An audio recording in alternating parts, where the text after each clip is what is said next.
Chapter 4. Her Voice in the Fog. Some voices do not vanish. They wait for silence to answer them. From a journal found on moss-stained bark. I slept beside the mast that night.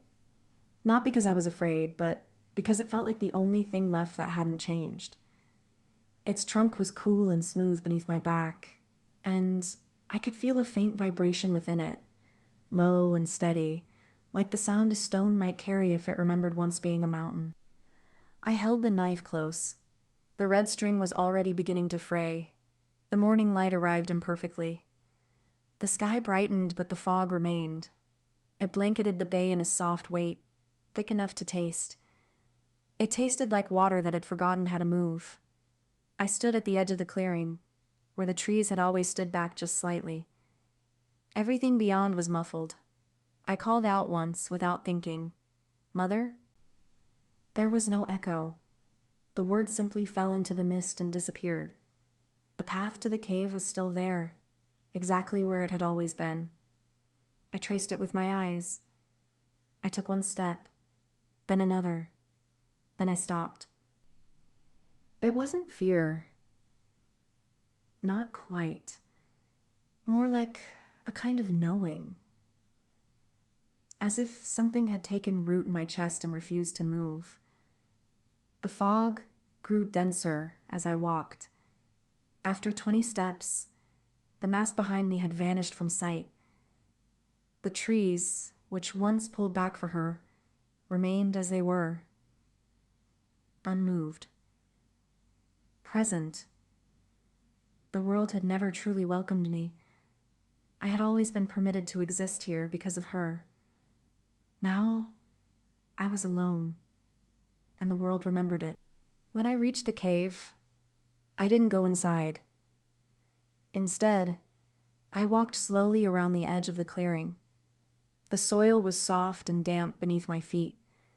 I brushed my fingers across a patch of lichen on the stone wall, and the moss recoiled, barely noticeably, just enough to confirm it was aware. The stone where she once sat was damp but warm. I sat on it for a long time, not listening for sound, but for change, for something shifting around me. Occasionally, the fog thickened, then pulled back. A slow tide of air breathing through the bay. There were no birds, no insects, no wind. And yet, the fog moved. Something shaped it. That night, I made no fire. There didn't seem to be a reason. The sky remained a dull silver gray. I couldn't tell if it was dusk or dawn. Just fog. I slept beneath the sloped edge of the old sailcloth. The ropes were loose. The fabric had curled in. I didn't try to fix it. The dream arrived quietly. I didn't even know I had fallen asleep until I was walking through it. The fog in the dream was different. Not heavy, not light. It shimmered like light beneath water. Not quite a place. Not quite a memory. She was there, not ahead. Beside me. Her presence didn't cast a shadow. It moved like one. Her form glided across the ground, her feet never touching it. She didn't speak aloud, but her presence pulsed with meaning, like the mast. I felt her words more than heard them. She said, "It listens now." Then she was gone. I woke to the creak of branches. Not breaking, not bending, just creaking. There was no wind. The mast was there again, barely visible through the mist. But something had changed. Its roots had stretched outward. They curled toward the edges of the camp, as if they'd been resting, then moved. The ground beneath them had shifted, as if the earth had let them pass. I stood still for a long time. I couldn't tell if it was a welcome or a warning. Later that morning, I returned to the cave. I said nothing. I brought the knife and the red string and tied it around my wrist. I sat down beside the entrance. The moss beneath my hand stayed still this time. Inside, the cave was not dark in the usual way. It wasn't absence. It was disinterest. I did not care whether I entered or turned away, so I waited.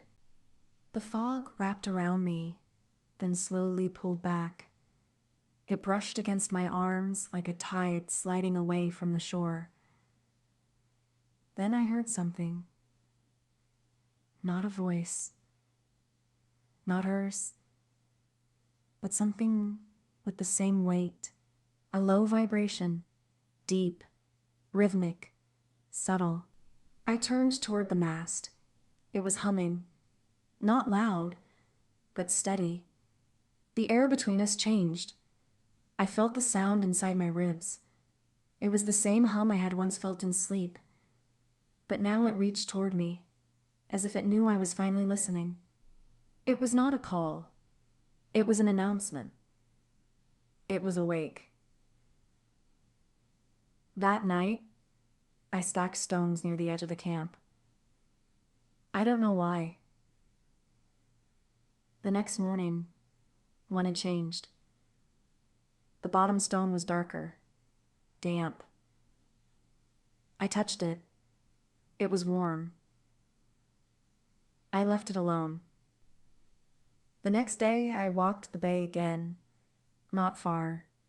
Just its boundaries. The same tree near the cliffs greeted me again.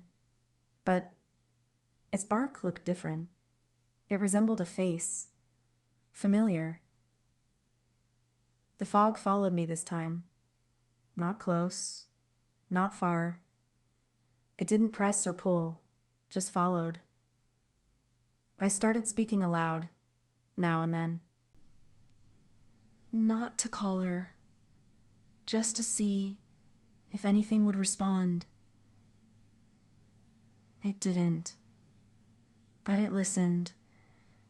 I could feel that now. Everything listened. That evening, I sat against the mast. The hum returned. Deeper. One word came to mind. Not from her. Not from the fog. From the island.